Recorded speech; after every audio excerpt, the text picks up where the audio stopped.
So in the first test, right, we're not going to have our calculator, all right? So there will be some graphs for us to find the sine diagram from, but there will be a couple of problems, 1 or 2 or 3, where we do have to determine the sine diagram manually. Okay, so that means we're going to need to follow a process reasonably similar to this one. So here, who can tell me what kind of function is that, just by looking at it? Charles? Linear. Linear, very good. That is a linear function. Alright, so the first thing to do is identify the roots. That is, we want to know when does it equal 0? When is the y value 0? Because that's when it crosses the x-axis, right?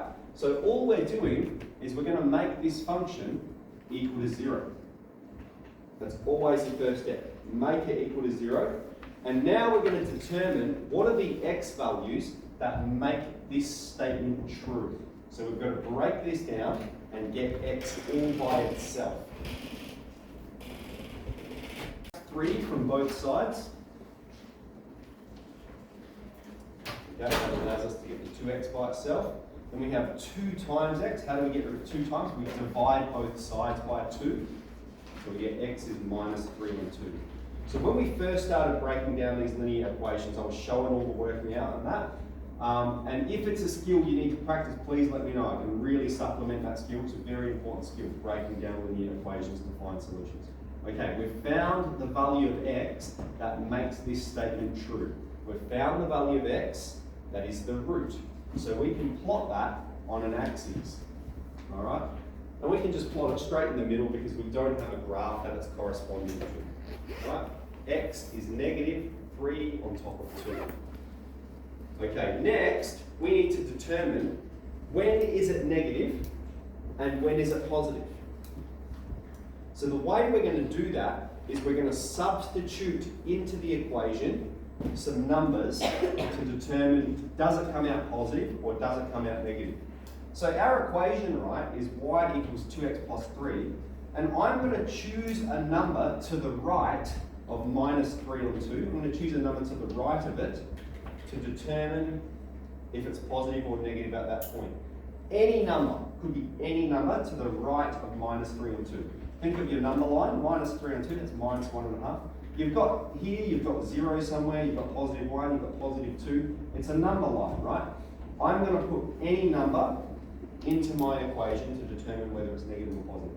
I'm going to put in 0, because 0 is a nice, easy number to calculate with, right? So I'm going to say when x equals 0, y equals, if I put x is 0 into this equation, 2 times 0 plus 3, y equals 3. Okay, question. Is that positive or negative?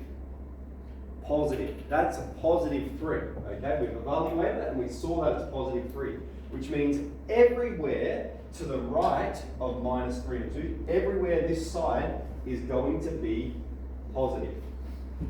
Okay? Any number we choose to the right of minus 3 and 2 will satisfy that, will justify that for us. Okay, so this is how we make the argument. We're saying this is the function, when x is this value, this is the y value. Now, it's not necessarily safe to assume it's just going to be negative there, because we did see some graphs where it touched and then went back up. When you become familiar with different types of functions, it will be. But for now, we need to justify it. So I need to choose a number to the left of minus 3 on 2. So minus 3 on 2, that is minus 1.5, minus 1.5. So if you want to go like the smallest number to the left of that, you could choose x is minus 2, you could choose x is minus 3, x is minus 4. Any of them are going to satisfy. Let's go with x is minus 2. When x is minus 2, y is going to be 2 times minus 2 plus 3. Alright, let's evaluate that. 2 times minus 2 is minus 4, plus 3 is minus 1. Okay, we've got everywhere to the left of minus 3 on 2 is negative. Okay, so we have drawn a sine diagram without knowing what the graph of the function looks like. So let's recap. What do? We find the root, we plot it on the axis. That's one mark, okay? Then to get the second mark, we have to substitute in the x values, determine whether it's negative or positive. Okay, so that's good. There's one really quick way we can actually answer this using knowledge we already have. I asked right at the start of this question, what's this the equation of? And Charles told me this is the equation of a line. All right, perfect. And it's got a slope of 2. Is the slope positive or negative? Positive slope, which means that's what the line does. It's going up, which means if you consider its graph, here's its x-intercept, it's negative, it's below, and then it's positive, it's above. So we can confirm it with what we understand about lines. Similarly with this next one, okay, this is more the next unit, though some of you will have had exposure to quadratics before. We can again determine which way it's going to face, given it's the nature of a quadratic. But let's move on to the next one. Step 1, identify the roots. So we want to know what are the values that make the function equal to 0. What makes that true? Then what we're going to do here is apply the null factor law. If we have one thing times another thing equal to 0, one of them has to be 0. Either x take 1 equals 0, or x plus 3 equals 0. That is the null factor law. One of them has to equal 0. Here, to get x by itself, we're going to add 1 to both sides. The solution here is positive 1. Over here, we have to subtract 3 from both sides. The solution is minus 3.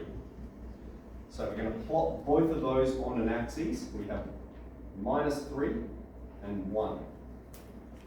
Now, I have seen people in the past go, like they're plotting it, they've found the numbers and they're plotting them on here and they put 1 there and then minus 3. What's wrong with that?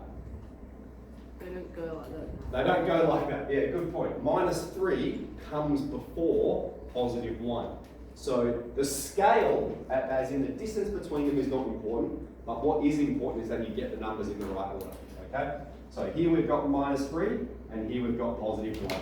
Numbers must be in the correct order. And so now we're going to make that same argument, except we're not just substituting in 2 points, we need to substitute in 3 points. I need to choose an x value here, all right? I need to choose an x value in this region, and then an x value in this region. So any number to the left of minus 3, I'm going to choose when x is minus 4. When x is minus 4, y equals, and this is how we're making the argument. Y equals, I'm going to put minus 4 into this equation. Minus 4 take 1, minus 4 plus 3. All right, and then we're going to evaluate it. Minus 4, you're at minus 4 on the number line, you take away 1, minus 5. And then minus 4 plus 3 is going to be minus 1. And then minus 5 times minus 1 is positive 5. Okay? Which means in this region, to the left of minus 3, remember I chose a value x is minus 4. In this region, it is positive. That's the positive number, so it has to be positive in this region. Okay, next we choose a number between minus 3 and positive 1. Any number between minus 3 and positive 1. I'm going to choose x is 0. 0 is a good one because it's easy to substitute in. You don't have to perform that extra calculation.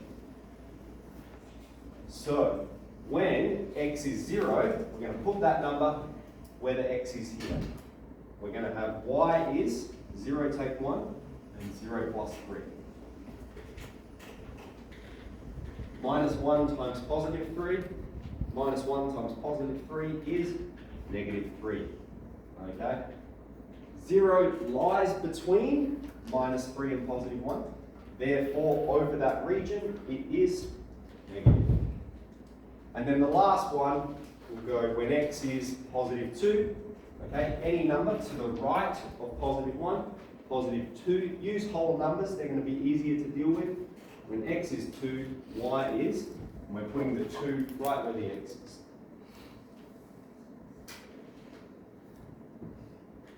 Okay, 2 take 1 is 1, 2 plus 3 is 5, 1 times 5 is 5. Okay, so that is going to leave us with a positive 5.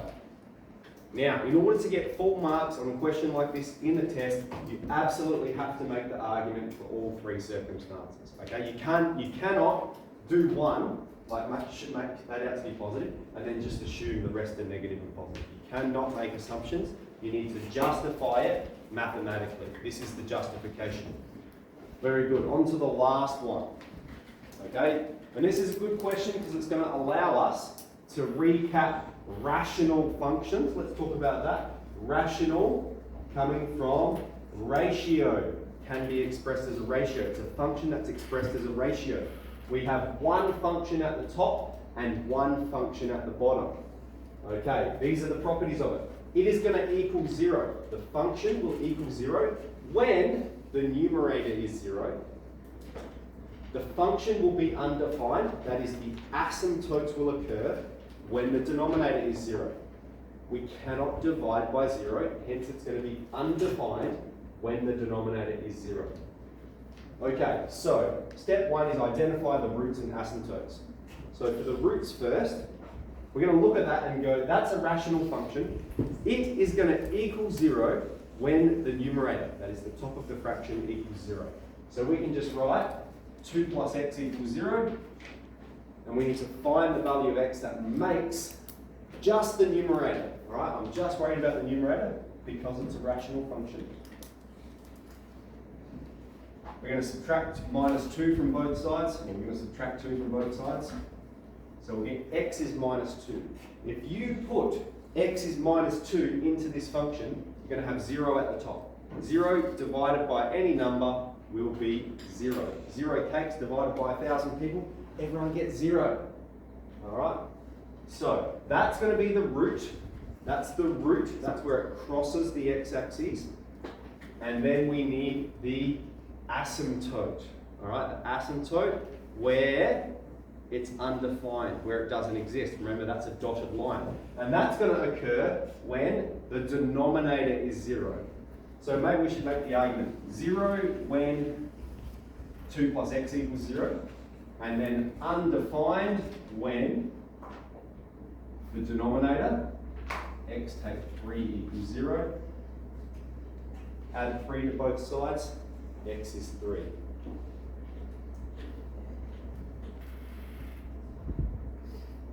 Okay, so let's just recap that part so far. I think maybe that's the part where people are getting a little bit cloudy. This is a rational function. We can tell because it's got some x's at the top and some x's at the bottom. Because it has that properties, it's going to be 0. The roots are going to occur when the numerator is 0. Okay, it's going to be 0 when just the top of the fraction is 0. That's the root.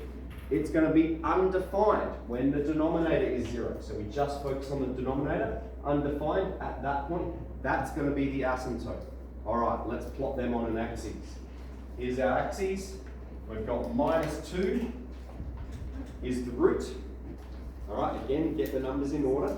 And we've got positive 3 is the asymptote. We must represent asymptotes with a dotted line. Asymptotes are not roots. Okay, and then we perform our substitution. We'll go any number to the left of minus 2. Let's choose x is minus 3. When x is minus 3, what's the y value going to be? I'm going to put minus 3 where the x is.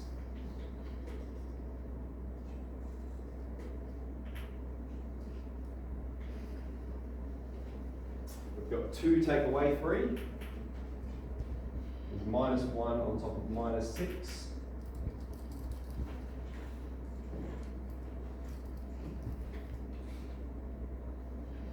Okay, 2 take away 3 is minus 1. Minus 3 take away 3 is minus 6. And minus 1 divided by minus 6, we have a negative at the top and bottom, is positive 1 on 6. The value is not important. What's important? The fact that it's positive. In that region, it is positive. All right, any number between minus 2 and 3, let's go for 0. When x is 0, y is going to be 2. If x is 0, you can see straight away, y is, look at this. If x is 0, just cover up x. What are you left with? 2 on top of minus 3. Okay, we have a positive divided by a negative. That's a negative, all right? Positive divided by negative, negative. And then any number to the right of positive 3. So we'll go when x is 4. When x is 4, we'll have 2 plus 4. On top of 4, take 3. We'll have 6 on top of 1. We've got positive 6. All right, I'll just draw a line there to separate those two. Okay, so you can see there's a bit more to this in terms of sine diagram. We're not just looking at a graph. While you're doing the textbook work, you can use your calculator to assist you. So you can graph it and use it to help you out. But in the test, you're going to have to make a manual argument like this. There will be questions like that. All right, any big questions for the class?